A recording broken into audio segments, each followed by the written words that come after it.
Bonjour à tous, soyez les bienvenus dans cette édition accessible aux sourds et aux malentendants. À la une de l'actualité. Tout d'abord, le nouveau président de la Banque africaine de développement, Sidi Ould Tah, a été reçu hier jeudi par le président de la République, Alassane Ouattara. Une visite de courtoisie et de reconnaissance à l'issue de son élection en marge des assemblées annuelles de la BAD. À Grand-Bassam, dans le sud Comoé, le projet Biodaf innove en transformant les déchets en opportunités. Soutenu par la FAO, le projet élève des mouches soldats noirs pour produire engrais et protéines animales. Une solution innovante et durable au service d'une agriculture circulaire en Côte d'Ivoire. Puis aux États-Unis, le président américain Donald Trump s'insurge contre la justice. L'ancien président qualifie de politique la suspension de ses droits de douane, une décision contestée qui pourrait finir devant la Cour suprême. On en parle dans une vingtaine de minutes. Une visite de courtoisie, mais surtout une reconnaissance exprimée par le nouveau patron de la Banque africaine de développement, Sidi Ould Tah, élu tout récemment à la tête de l'institution, a été reçu en audience par le président Alassane Ouattara. Il s'est dit reconnaissant du soutien ivoirien. Alexis Ouedraogo revient sur cette rencontre. C'est une victoire qui est aussi celle de la Côte d'Ivoire. Sidi Ould Tah, nouveau patron de la Banque africaine de développement, prend les rênes de l'institution par une large majorité face aux 4 autres candidats. Le 9e président de l'institution était en fin de journée ce jeudi à la résidence présidentielle. Il a été reçu par le chef de l'État Alassane Ouattara. C'était un très grand honneur pour moi donc d'être reçu par son Excellence le président Alassane Ouattara à double titre. D'abord, la Côte d'Ivoire a été le premier pays à soutenir ma candidature et elle a joué un rôle déterminant. Son Excellence le président a joué un rôle déterminant dans mon élection. Donc, on devait exprimer toute la reconnaissance de la République islamique de Mauritanie pour son Excellence. Deuxièmement, la Côte d'Ivoire est le pays du siège de la Banque africaine de développement. Et à ce titre, je dois recevoir les orientations de son Excellence pour la conduite future de la gestion de la Banque africaine de développement. Des mots soutenus par le ministre de l'économie et des finances de la Mauritanie. Aujourd'hui, il y a eu cette brillante et franche victoire de Dr Sidi Ould Tah. Il y était l'engagement de son Excellence Alassane Ouattara en personne. Et donc c'est pourquoi j'ai été dépêché par son Excellence le président Mohamed Ould Cheikh Ghazouani pour rencontrer son Excellence pour lui dire combien la Mauritanie est reconnaissante pour les efforts consentis par son Excellence et par la Côte d'Ivoire. Humilité et sens des responsabilités, voilà les premiers mots du nouveau président de la Banque africaine de développement qui espère voir multiplier par 10 le nombre d'investissements de l'institution sur le continent. La page Akinwumi Adesina se tourne donc à la Banque africaine de développement. Le Mauritanien Sidi Ould Tah, vous l'avez vu, prend le relais à l'issue de l'élection ici à Abidjan. C'est un moment charnière, un moment pour cette institution stratégique, pilier du financement du développement en Afrique. Portrait donc du nouveau président et ambiance du scrutin dans ce reportage de Jean-Luc Bangbo. Sidi Ould Tah est élu président du groupe de la Banque africaine de développement. Le candidat mauritanien l'emporte largement avec 76,18%, loin devant ses concurrents sénégalais et zambiens. À la tribune, les premières déclarations du nouveau président sont des mots de gratitude. J'ai le devoir aussi de remercier tous ceux qui ont appuyé ma candidature, de près ou de loin, que je ne pourrais pas tous citer dans ces circonstances. Économiste chevronné, docteur en sciences économiques, Sidi Ould Tah dirigeait depuis 2015 la Banque arabe pour le développement économique en Afrique, BADEA, qu'il a modernisée et dynamisée. À la tête de la BAD, il promet de placer les priorités africaines au cœur de l'action. Résilience climatique, inclusion des jeunes et des femmes, diversification économique et recours accru au financement innovant. À 60 ans, le natif de Méderdra succède à Akinwumi Adesina qui aura marqué une décennie de transformation à la tête de la BAD. Sidi Ould Tah prendra ses fonctions le 1er septembre 2025 pour un mandat de 5 ans. I am ready. C'est un pont d'amitié entre la Côte d'Ivoire et le Sénégal. À la primature d'Abidjan, les premiers ministres ivoiriens et sénégalais Robert Mambé-Begré et Ousmane Sonko ont entamé une rencontre stratégique placée sous le sceau de la fraternité, de la coopération et de l'action commune. En visite officielle à Abidjan, le chef du gouvernement sénégalais effectue ainsi l'un de ses tout premiers déplacements internationaux depuis sa nomination. L'objectif affiché, c'est consolider les liens historiques entre les deux pays à travers des partenariats concrets dans des domaines clés, du commerce à la sécurité, en passant par l'innovation, l'éducation et l'autonomisation des jeunes. Les deux délégations poursuivent en ce moment les discussions à la primature avec à la clé des accords sectoriels en cours de finalisation. Marie-Chantal Akandan et Ulrich Adangon sont sur place. Ils nous feront vivre cette journée diplomatique ce soir dans le 20h. Abidjan devient, le temps de 2 jours, la capitale mondiale des centristes. L'Internationale démocrate centriste y tient son assemblée annuelle avec un appel fort à une démocratie plus inclusive. Une rencontre de haut niveau pour réaffirmer les valeurs d'une démocratie résiliente. Le RHDP, parti hôte, multiplie les échanges avec les délégations venues de différents continents. Nous Sangaré nous dresse le tableau de cette rencontre.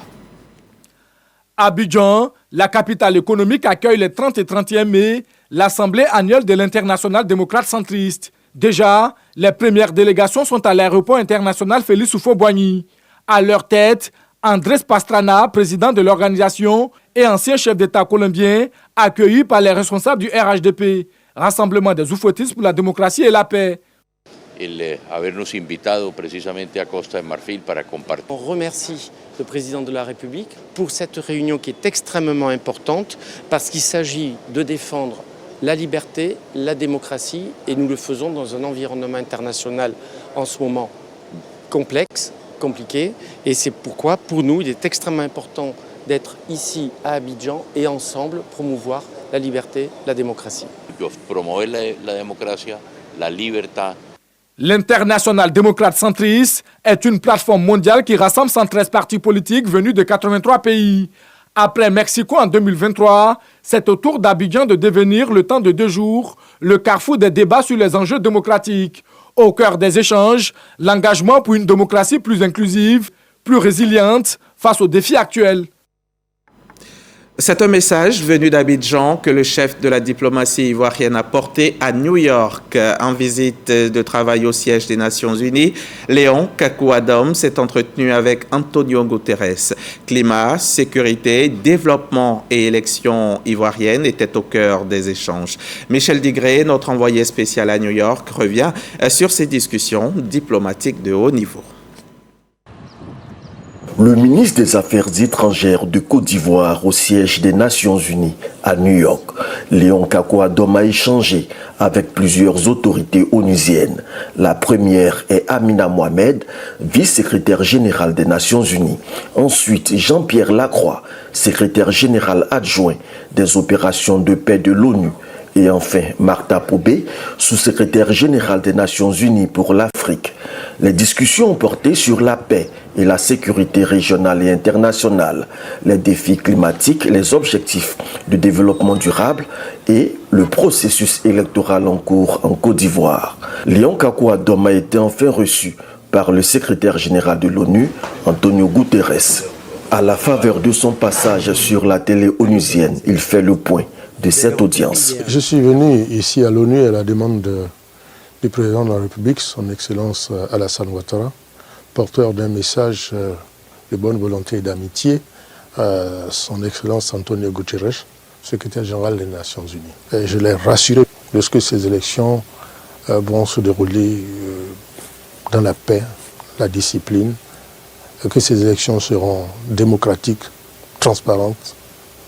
Et il en a pris bonne note et nous a encouragés en invitant tous les Ivoiriens, où qu'ils soient, qui qu'ils soient, à travailler pour la paix. Que je repars de New York satisfait.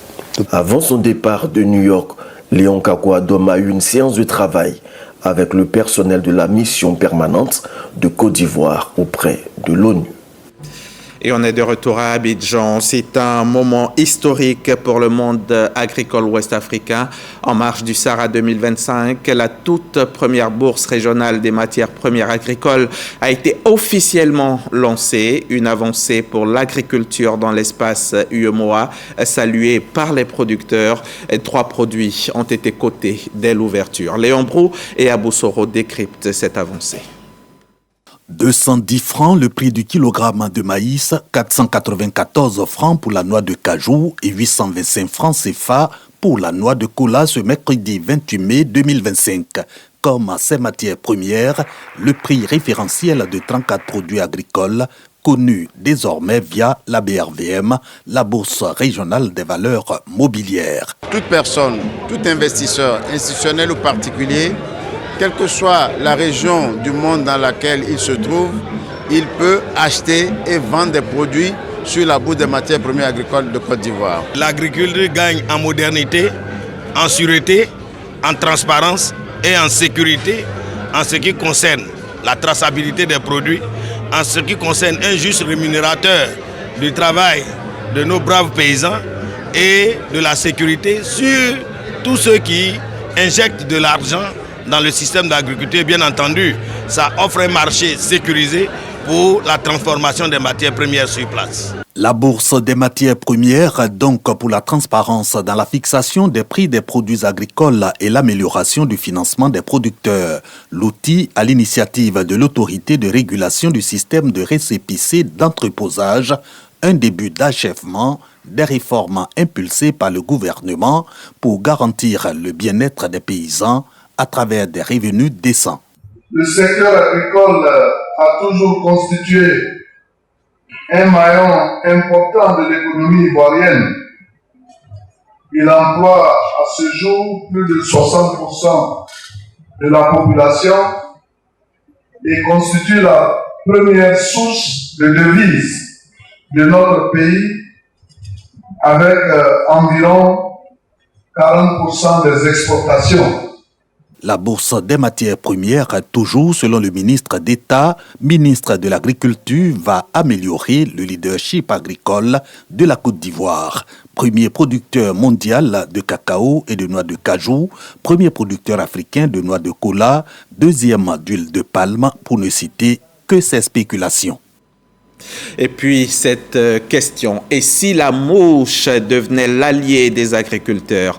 À Grand Bassam, dans le sud Comoé, le projet Biodaf innove en transformant les déchets en opportunités. Soutenu par la FAO, le projet élève des mouches soldats noires pour produire engrais et protéines animales. Une solution innovante et durable au service d'une agriculture circulaire en Côte d'Ivoire. Jean-Luc Bangbo nous y amène.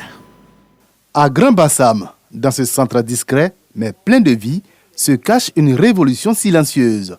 Ici, des millions de larves de mouches soldats noirs transforment chaque jour des déchets organiques en richesse agricole. On va pouvoir nourrir des poulets, générer des œufs de poule, vendre des larves et vendre du fertilisant. Une idée simple mais puissante.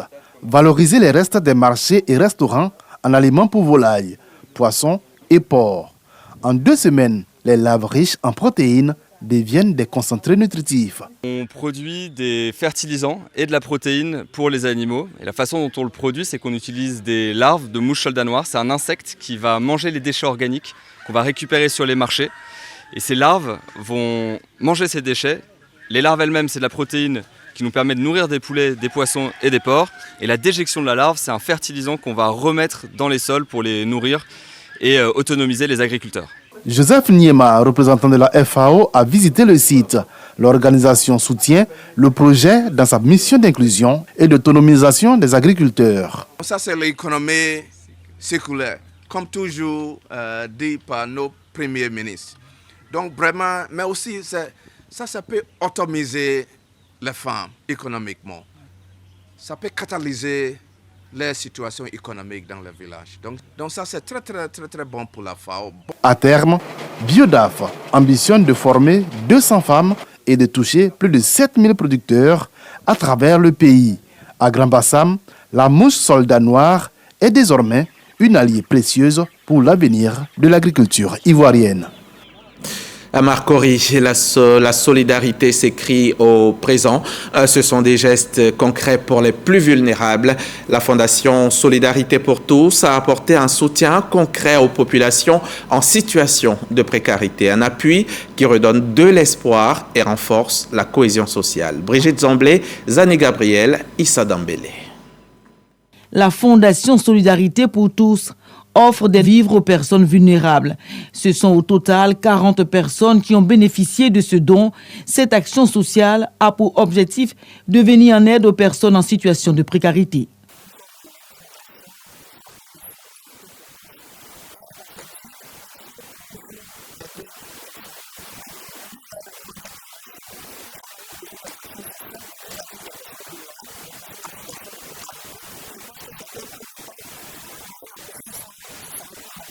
Pour les bénéficiaires, ce geste de solidarité suscite l'espoir.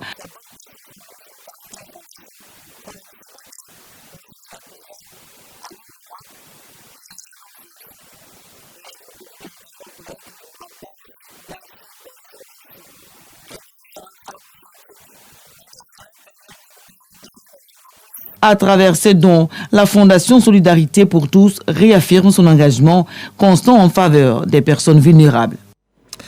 Elle incarne la beauté, l'élégance, mais aussi la conscience sociale. Miss Côte d'Ivoire 2024, Marie-Emmanuelle Diamala troque la couronne pour la blouse d'ambassadrice de la santé maternelle. Une reine de beauté au service des mères et des enfants. Elle était cette semaine au centre de santé urbain communautaire d'Angré pour porter un message fort, celui de l'importance des visites prénatales. Reportage signé Yona Dianhoré et Franck Quadio.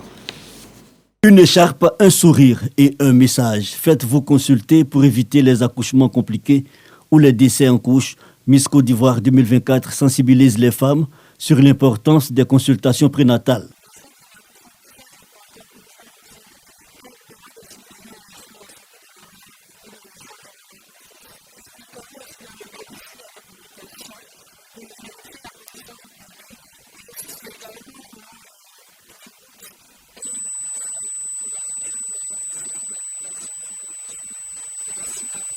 Pour les femmes, ce contact avec la Reine de Beauté 2024 renforce le message en faveur des visites prénatales jusque-là perçues comme une formalité. Nous donner des cadeaux, organiser une journée pour sensibiliser les femmes enceintes. Je pense que c'est une très bonne initiative. En tant que Miss, elle représente un modèle pour beaucoup de jeunes filles de Côte d'Ivoire et c'est bien pour elle de venir à l'hôpital sensibiliser les femmes, les jeunes filles sur la santé de la mère et de l'enfant. À travers cette visite au centre de santé urbain et communautaire de Angré, Miss Marie-Emmanuelle Diamala veut prêcher le message de la cause mère-enfant, son credo durant tout son mandat. On reste à Abidjan Sud, à Koumassi. Cette fois, l'école se conjugue avec mérite et inspiration. Le collège moderne BAD a récompensé ses meilleurs élèves lors d'une journée d'excellence placée sous le signe de la réussite. La marraine Marie-Laure Ngoran, la vedette du JT que vous connaissez bien, va galvaniser les jeunes avec son parcours inspirant. Marina Menzan, Sidonie Davila, William Begré. Dans la cour du collège moderne BAD de Koumassi, les cris de joie et les applaudissements ont rythmé la journée. Élèves, enseignants et parents se sont réunis pour célébrer le travail bien fait. Une cérémonie dédiée à l'excellence, couronnée par la remise de kits scolaires aux meilleurs élèves de l'établissement.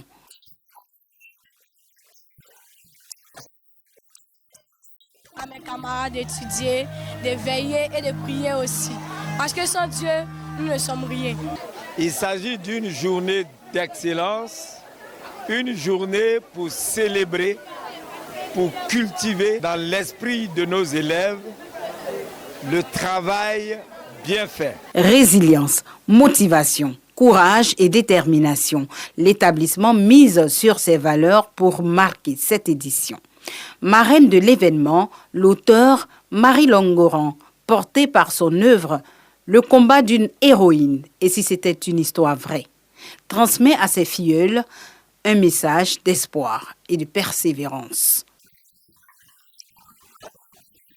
œuvre jeunesse. C'est une œuvre qui parle à la jeunesse ivoirienne. C'est une œuvre qui interpelle, c'est une œuvre qui éveille les consciences. Et nous voulons dire merci à toute l'équipe d'encadrement du Collège Moderne BAD qui encourage ainsi la jeunesse à l'excellence. Une journée mémorable que le Collège Moderne BAD entend inscrire dans la durée. L'établissement souhaite en faire un rendez-vous annuel dédié à l'effort et à la réussite.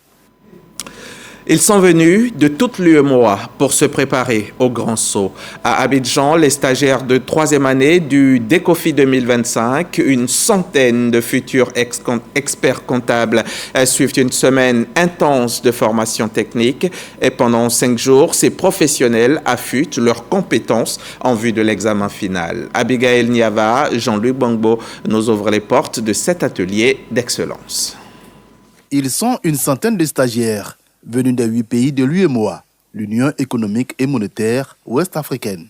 Tous en fin de formation, ils préparent le diplôme d'expertise comptable ouest-africain.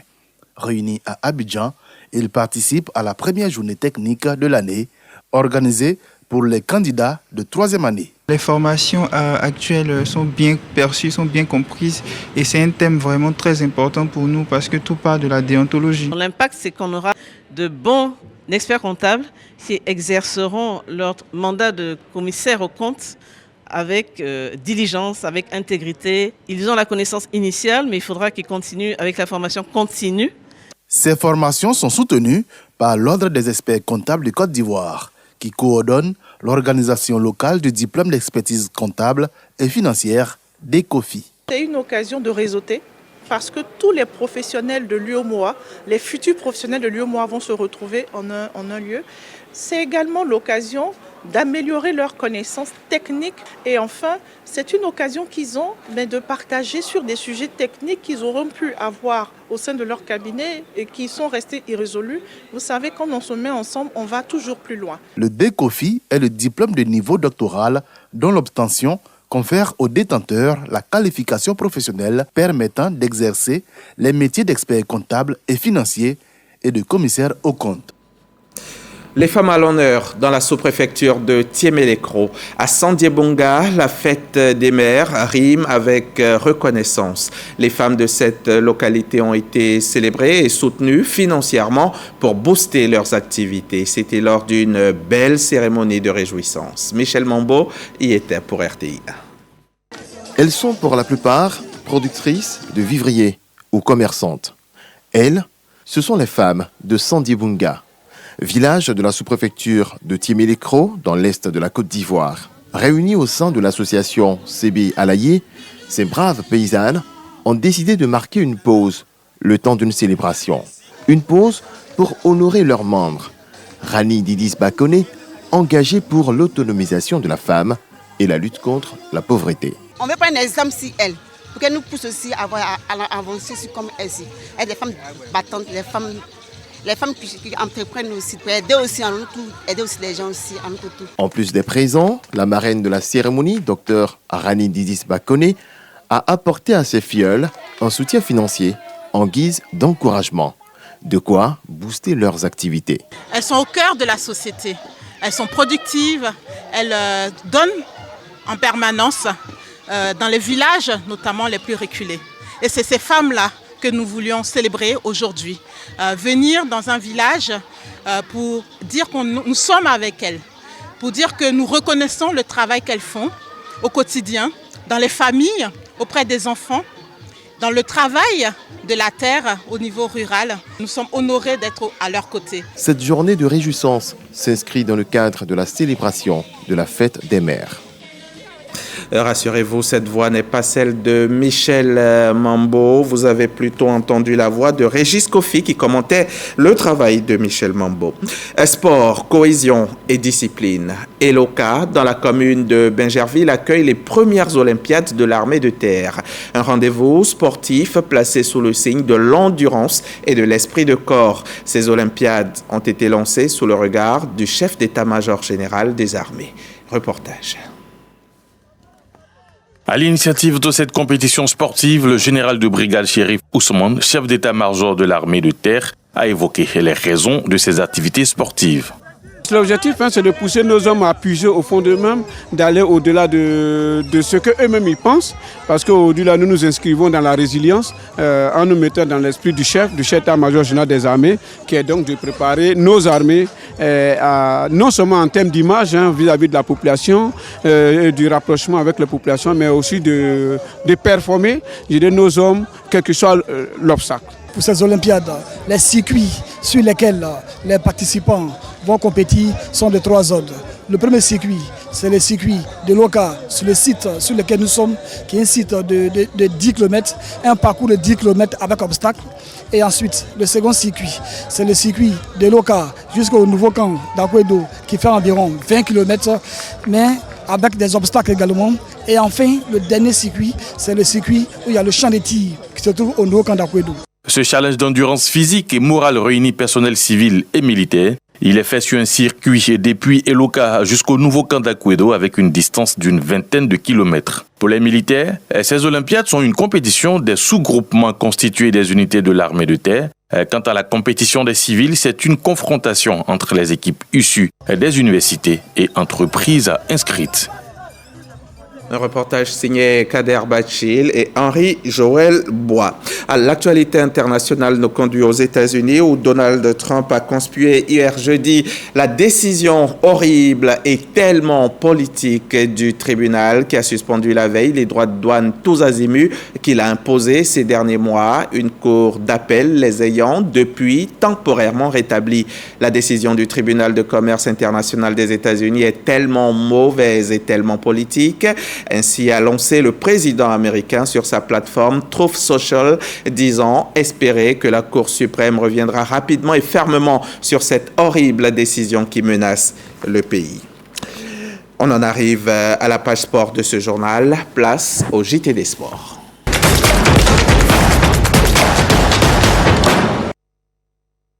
Exceptionnellement, ce vendredi, je ne recevrai pas Samuel Metch en plateau pour l'actualité sportive, mais depuis San Pedro, à quelques 330 km d'Abidjan, San Pedro qui se présente ce week-end comme la capitale du football, le football local, avec ce programme qui va très certainement plaire à tous les amoureux du foot.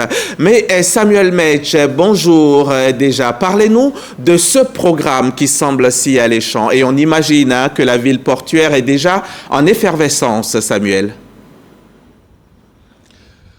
Bonjour mon cher Hamza Diaby, et oui, nous confirmons bel et bien que c'est un programme alléchant qui attend ici tous les amoureux du football local. La Fédération ivoirienne de football propose des matchs très enlevés, ici même au stade Laurent Pokou de San Pedro, d'abord avec la finale de la Ligue 2, une finale qui va opposer deux équipes déjà donc qui ont assuré leur montée en Ligue 1. Il s'agit de l'ES Agboville et l'US Tchologo qui vont s'affronter ici sous le coup de 15 h. Et puis juste après, à 17 h, nous aurons la grosse finale de la Coupe nationale avec deux équipes qui ont déjà remporté le trophée, il faut le signifier. Il s'agit du FC San Pedro qui joue sur ses bases et puis le RCA qui est le tenant du trophée, on va dire, qui détient donc ce trophée. Est-ce que le RCA pourra garder ce trophée? C'est la question à laquelle l'on devra apporter réponse donc lors de cette confrontation. Voici, et puis il ne faut pas l'ignorer, après plusieurs échanges, la Fédération ivoirienne de football finit par confirmer que le staff du stade d'Abidjan sera bel et bien ici à San Pedro pour réceptionner donc son trophée de champion 2024-2025 du championnat national de Côte d'Ivoire. Et oui, 3 événements en un finalement, donc ici au stade Laurent Pokou de San Pedro, que tout le monde devra vivre, et aussi en direct des antennes de la RTI. Sur la 3, vous aurez tout ce programme avec la grosse batterie que la RTI a déployée ici à San Pedro. Mais Samuel, avec cette météo capricieuse, je vais dire, avec cette pluie qui s'abat sur le pays, on espère qu'elle ne gâchera pas la fête sur place là-bas à San Pedro.